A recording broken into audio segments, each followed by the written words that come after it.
El PAR explora Arica y Parinacota, en conjunto con Radio Universidad de Tarapacá y Radio Pintatani, presentan CDC.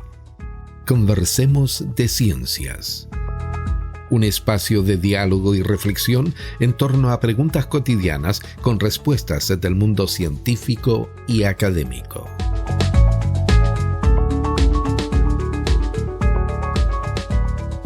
Según datos del Ministerio de Educación de Chile, las carreras de educación que presentan mayor porcentaje de estudiantes mujeres son la de educación parvularia, con un 99.5% de mujeres, la educación especial con un 95% de ellas, mientras que las más masculinizadas son la educación media técnico-profesional con un 50% de varones y la educación media científico-humanista con un 42% de varones. En la educación técnico-profesional, las mujeres conforman más del 80% de especializaciones en las áreas de secretariado, educación parvularia, enfermería y servicio social. Los hombres, en tanto, se concentran en las áreas de construcción y obras, topografía y análisis de sistemas electrónicos y automotrices. Bienvenidos y bienvenidas a Conversemos de Ciencia. Mi nombre es Camila Nieto Rudolph y los acompañaré en este nuevo capítulo que hemos preparado junto al equipo de CDC y la doctora en Educación y Liderazgo y Políticas Educacionales Roxana Chiapa, quien es académica del Departamento de Educación de la Universidad de Tarapacá. A continuación, escucharemos una breve presentación de su carrera académica.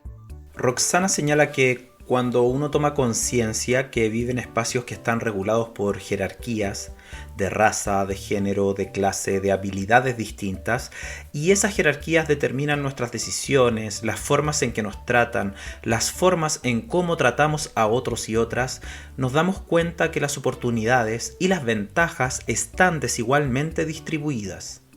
Actualmente vivimos en un mundo con aspiraciones de justicia social, donde tratamos de derribar esas inequidades. Mirar el mundo con enfoque de género es imprescindible para avanzar hacia ese horizonte de justicia social, porque es el enfoque de género lo que nos hará conscientes de cómo esta jerarquía, que no la pedimos, no fuimos conscientes de ella al nacer, ha estado estructurando y configurando nuestras decisiones, oportunidades y deseos. Roxana ha estado investigando sobre cómo se reproduce la desigualdad en la academia. A propósito de desigualdades, siempre cuenta algo que le hizo interesarse en estudiar periodismo desde pequeña. En esa época, Televisión Nacional era uno de los pocos canales cuya señal llegaba a Copiapó, donde ella creció.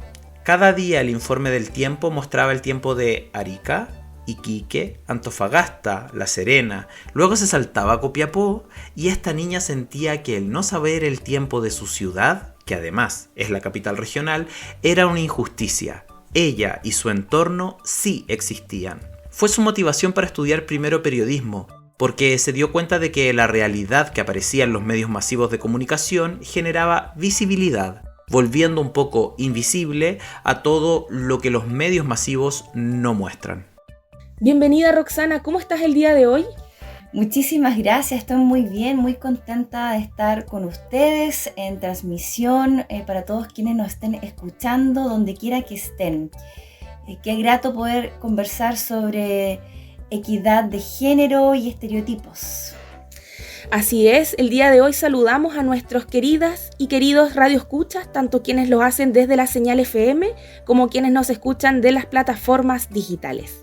La pregunta que mueve nuestra curiosidad del día de hoy es: ¿cómo afectan los estereotipos de género en la forma en que aprendemos? Roxana, ya lo adelantabas tú, el día de hoy vamos a conversar sobre género y cómo este afecta en la forma que nosotros aprendemos. Así que vamos a iniciar con esta pauta que hemos preparado en conjunto con la primera pregunta: ¿qué es el género y cómo lo diferenciamos del sexo?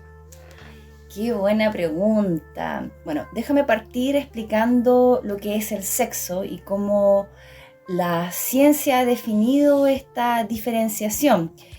El sexo se entiende como esas características medibles, cuantificables, basadas en cromosomas, en condiciones fenotípicas que distinguen a hombres y mujeres. Esta es una discusión antigua, hoy día la ciencia también se lo pregunta, esta construcción binaria, hombre y mujer.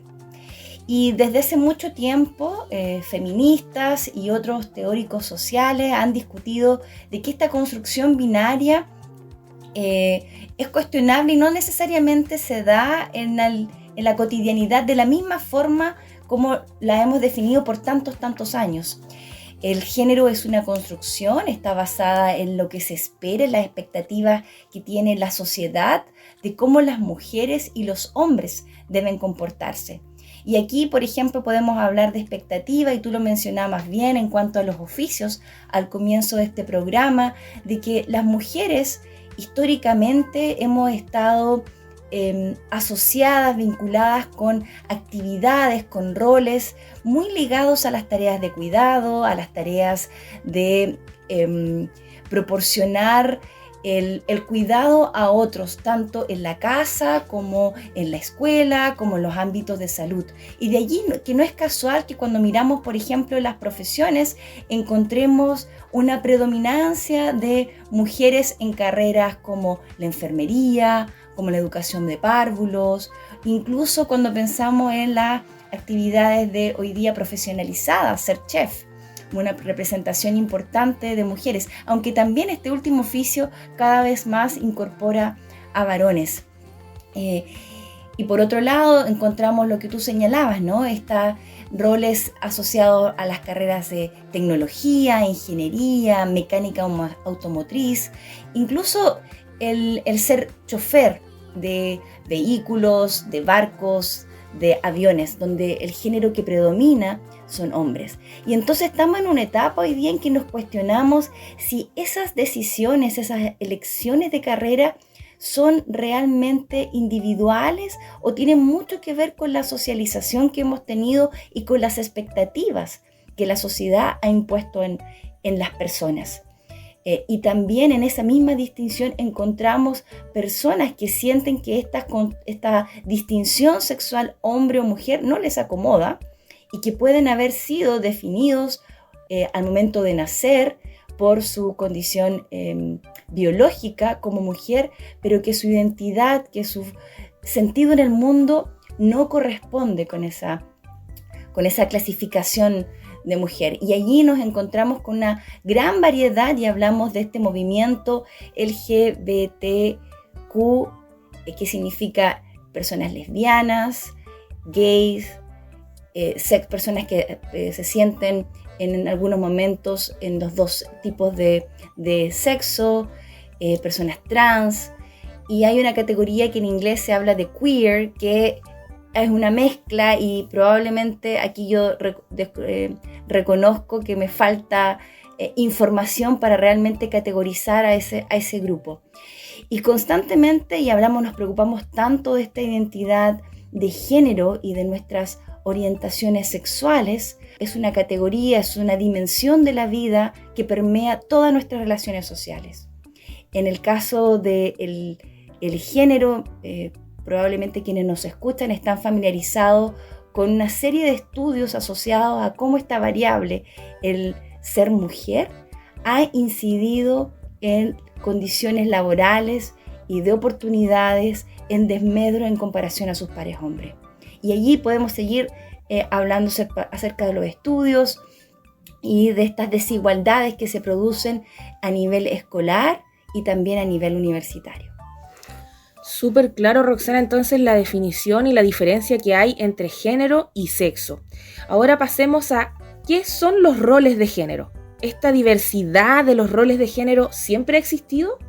Sí, esta diversidad de roles de género siempre ha existido y está marcada por socializaciones de muy temprana, y yo podría remontarme a las historias coloniales y cómo hubo una forma de ser impuesta en el mundo europeizante que venía con una estructura societal que se impuso en América, en Asia, en África, en Oceanía, y que de cierta manera negó formas de relacionamiento con el género de culturas, de pueblos indígenas, donde esta diferenciación entre hombre y mujer no era tal. Particularmente me gustaría mencionar que, por ejemplo, en África hay civilizaciones donde esta diferenciación de hombre-mujer también reconocía una persona que estaba en intermedio, que habitaba en estos dos mundos.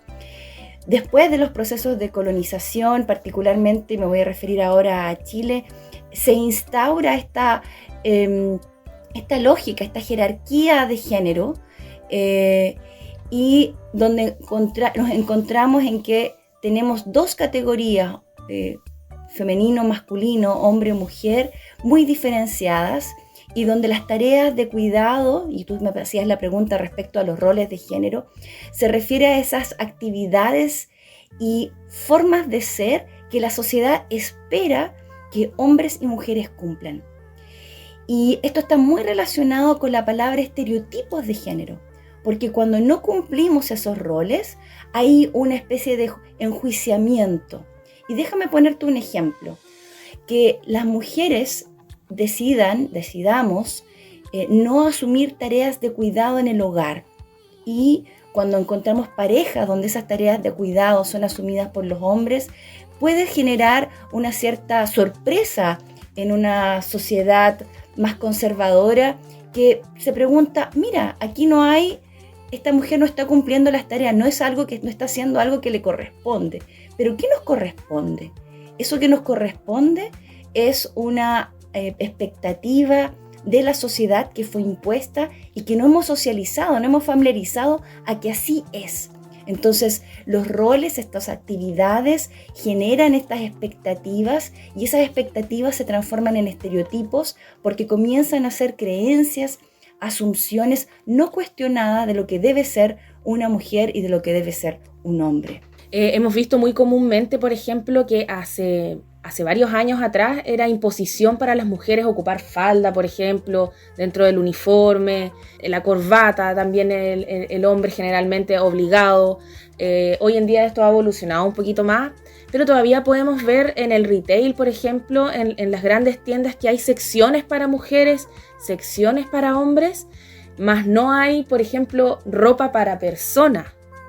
Esta es una conducta que yo he visto que ha evolucionado durante el tiempo, pero que también está muy marcada hoy en día, sobre todo en las cosas que nosotros consumimos, que como tal cual tú lo decías, se espera que las mujeres usemos, por ejemplo, ropa de colores más brillantes, quizás el rosa, color muy asociado a cuando está naciendo un bebé, que va de rosa, el niño va de azul o va de verde. Son conductas que se han visto alrededor de los años y que siempre han existido. Qué buen ejemplo señalaste, Camila, porque esas conductas y esos colores, por ejemplo, también van mutando. Y hoy día, te lo pongo en otro contexto, en el caso, por ejemplo, de las ocupaciones y actividades y la distribución de la responsabilidad económica de sostener el hogar, el ser proveedor del hogar. Esa actividad, históricamente yo crecí con que el hombre era proveedor y la mujer tenía que cuidar. Vale decir, el papá tenía que salir de la casa, o el abuelo, o la figura masculina, y la mamá se tenía que encargar de cuidar en el hogar, cocinar, asumir esas tareas. Y esa actividad hoy día es casi imposible. Casi todas las familias, yo diría en un estrato medio bajo, las mujeres están asumiendo una actividad de proveer y de salir de la casa a realizar una actividad económica. Y por otro lado, los hombres, yo tengo amigos, los veo también en mis estudiantes, están cada vez más sensibilizados con que las tareas del cuidado de los hijos, las tareas del cuidado del hogar también son actividades que se comparten. Y eso es muy positivo en una sociedad, porque la relevancia, y esto es clave para los auditores que nos están escuchando, me encantaría compartírselo, el valor de las actividades, el valor social y económico que las actividades que hombres y mujeres ocupan, tiene valores distintos. Salir, el tener la actividad en pública, de realizar una actividad económica fuera del hogar, tenía un valor social muchísimo más alto que la tarea del cuidado de los niños y de la preocupación de la preparación de alimentos adentro de la casa. Y esa distinción hoy día está muy presente en las profesiones y también en la distribución de los trabajos al interior de las organizaciones productivas. Entonces, si bien han cambiado, evolucionamos en una cierta medida, hay ciertas estructuras que todavía mantienen esta jerarquía. Y por eso es tan importante a quienes, particularmente con los estudiantes, con las personas que están tomando decisiones de a qué dedicarse y cómo están distribuyendo su tiempo, que seamos conscientes cómo nuestras decisiones están permeadas por estos estereotipos, lo que se espera que nosotros hagamos en función y realmente lo que nosotros queremos hacer. Perfecto, Roxana. Y ahora me surge la pregunta, ¿qué son los estereotipos de género? Son creencias no cuestionadas acerca de lo que una persona identificada con el sexo femenino y persona identificada con sexo masculino debiera ser. Estereotipos, por ejemplo, como las mujeres son mejores para la comunicación y la danza y el teatro que los hombres. Ese es un estereotipo, una creencia no cuestionada, probablemente basada en percepciones de un grupo de personas que han visto ese fenómeno ocurrir por una cantidad importante de tiempo. Pero cuando no las cuestionamos, se transforma en una expectativa. Y ese estereotipo tiene un rol, particularmente entre quienes educamos. Tenemos la labor de enseñar. Si yo como profesora me instalo en el aula y pienso que las estudiantes mujeres les va a ir mejor en la comunicación, de cierta manera, sin darme cuenta, le dé más oportunidades y releve esa característica en las mujeres versus los hombres. Y por el contrario, un estereotipo muy común es que las mujeres son malas para las matemáticas. Y ese estereotipo genera también sesgos en cómo los profesores piensan de sus estudiantes, cómo las estudiantes piensan de sí mismas, porque todo esto ocurre a nivel de la inconsciencia, del inconsciente. No nos damos cuenta, entonces las creemos y comenzamos a actuar sin cuestionarlas. Y eso tiene efectos en nuestras predisposiciones con nosotros mismos y con otras personas. Roxana, ¿y cómo afectan estos estereotipos de género en la forma en la que nosotros aprendemos? Bueno, yo daba un ejemplo concreto en esta distinción entre hombre bueno para las matemáticas y mujeres buenas para las comunicaciones. ¿Cómo aprendemos? El espacio educativo en el aula está permeado por interacciones entre profesores y estudiantes. Y las disposiciones y cómo nos enfrentamos al aula, sin darnos cuenta, está marcada por estos estereotipos. Cuando yo me siento que un profesor releva, destaca que yo soy tan buena para la comunicación o tan buena para la historia y comienzo a percibirme de esa manera, es probable que desarrolle un gusto, un deseo por las comunicaciones, por la historia, por las ciencias sociales, de manera inconsciente y perciba que esa es mi carrera, ese es mi destino. Por el contrario, si yo percibo que mis habilidades y mis condiciones para la matemática no son tan buenas, tampoco hay un profesor que me hace notar que hay oportunidad para mí en ese espacio. Yo inconscientemente voy aprendiendo ese mensaje y tomando decisiones respecto a mi carrera futura. Por otra parte, y esto lo vemos mucho en las carreras de ingeniería, de ciencias duras, y con esto estoy diciendo la física, la matemática, que las mujeres, por esta socialización, por esta sensación de que no somos buenas en la matemática abstracta particularmente, marcamos una preferencia muy clara en etapa temprana de nuestras vidas. Por otra parte, las mujeres, cuando nos damos cuenta y percibimos que nuestras habilidades para las matemáticas no son las adecuadas, no hay un profesor que nos hace notar que podemos y nos entusiasma seguir en esa distinción, podemos percibir posteriormente que no tenemos esa capacidad y nos automarginamos, nos autocensuramos. Y eso tiene implicancias porque las actividades asociadas a la ingeniería y a las ciencias físicas, matemáticas, tienen una valoración mayor en las carreras profesionales. Y cuando uno mira los puntajes, por ejemplo, los del CIMSE, esta brecha está muy marcada a temprana edad. Entonces es interesante decir, no es que las mujeres o los hombres naturalmente, biológicamente, tengamos una mayor predisposición, un cerebro más adecuado para las matemáticas, las comunicaciones.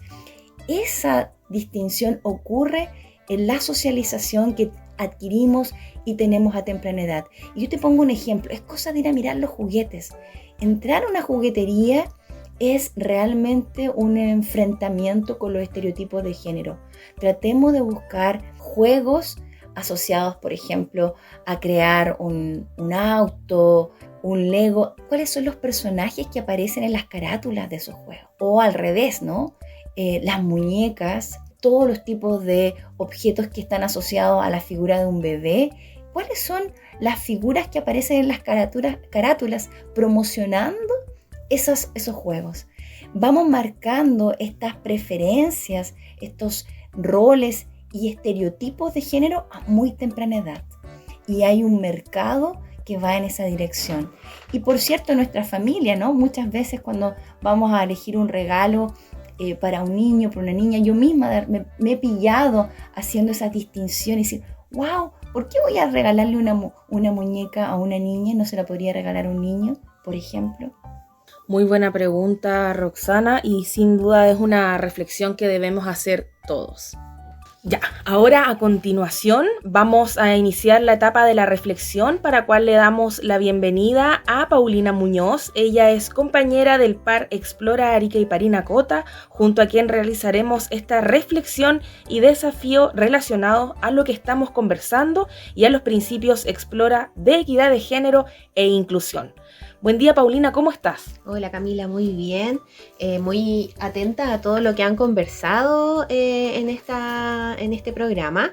Es un tema muy necesario de explicar, de conocer, y como decía Camila, estamos tocando dos principios Explora, el de equidad de género, que tiene que ver principalmente con generar o lograr la igualdad entre los géneros, considerando que no es solo un derecho humano fundamental, sino que uno de los pilares esenciales para construir un mundo pacífico, próspero y sostenible.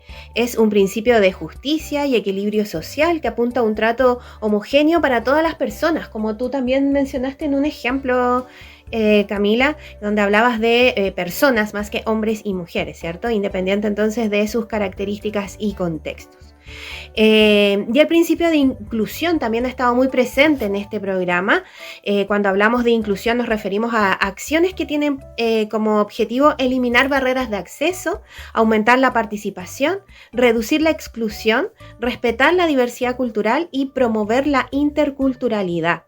Principalmente, ¿cierto?, generar espacios diversos, inclusivos, que velen por la participación y el desarrollo de todas las personas y que habilite una convivencia social más justa y equitativa, Entonces, considerando todo esto y todo lo que hemos escuchado en este programa, la reflexión gira en torno a la siguiente pregunta: ¿por qué debemos mirar el mundo con enfoque de género?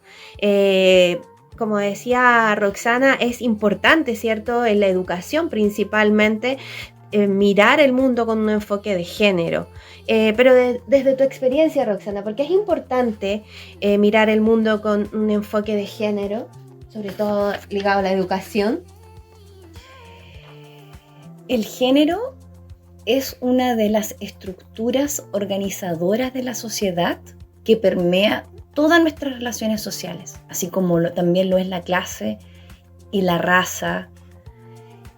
Pero el género, cuando uno mira estadísticas entre personas que han alcanzado niveles educativos parecidos, que han tenido trayectorias de vida parecidas, todavía sigue siendo una de las estructuras que explica la desigualdad de oportunidades que pueden tener las personas en su vida. Cuando el horizonte es avanzar a una sociedad más justa, donde nos podamos reconocer todos en nuestros derechos, necesitamos tener conciencia de esta estructura, cómo permea nuestras decisiones. Y para mí es una de esas variables que se mete en la transformación profunda de reconocimiento entre iguales. Si avanzamos y podemos, particularmente los educadores, los estudiantes, dar cuenta, visibilizar cómo esas expectativas que la sociedad ha impuesto en nosotros de cómo comportarnos y tomar decisiones asociadas a nuestro género, yo creo que vamos a avanzar de a poquito. Son cosas que tenemos que mover múltiples instituciones, pero vamos a avanzar de a poquito en lo micro, en cómo nos relacionamos. Entonces, cuando tengamos que distribuir un trabajo, por ejemplo, en la escuela, vamos a ser conscientes de quién está asumiendo esas tareas de cuidado y organizativas. ¿Podemos cambiarlas? Yo recuerdo y lo veo en mis estudiantes, grupos de pares, que cuando se trata de presentar, por ejemplo, qué secciones presentan las estudiantes versus los hombres, y los hombres normalmente están asociados a explicar los gráficos, los números, y noto este sesgo interesante que se manifiesta en esta microactividad. Bueno, son esas múltiples microacciones que van dando forma a estructuras más complejas y que las sostienen. Yo me apasiona este tema de la equidad de género, como también hablar de las intersecciones entre género, raza y clase, porque están en el meollo de este problema tan profundo de la desigualdad. Y son múltiples las estructuras que las van ocasionando. Lo importante es reconocer los mecanismos. Y aquí hay mucha investigación que da cuenta de que en estos estereotipos, estos roles de género, se articulan mecanismos de reproducción de la desigualdad.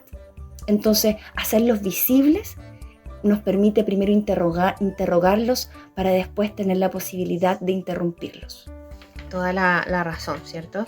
Importante entonces trabajar para construir un mundo con enfoque de género. Si bien el Estado actual está trabajando para construir una sociedad con equidad de género a través de políticas públicas en pro de la equidad, es necesario también que las personas, ¿cierto?, en nuestro actuar, miremos el mundo con un enfoque de género. Entonces, el desafío que traigo para el día de hoy tiene que ver con observar nuestro entorno. Si estamos en la escuela, observar nuestro espacio, nuestra sala de clase, nuestro patio del colegio, nuestra casa, el barrio, amigos, y los invito a identificar cómo socialmente se identifican los roles de género. Por ejemplo, en las escuelas pasa mucho que los dividen en filas de hombres y de mujeres.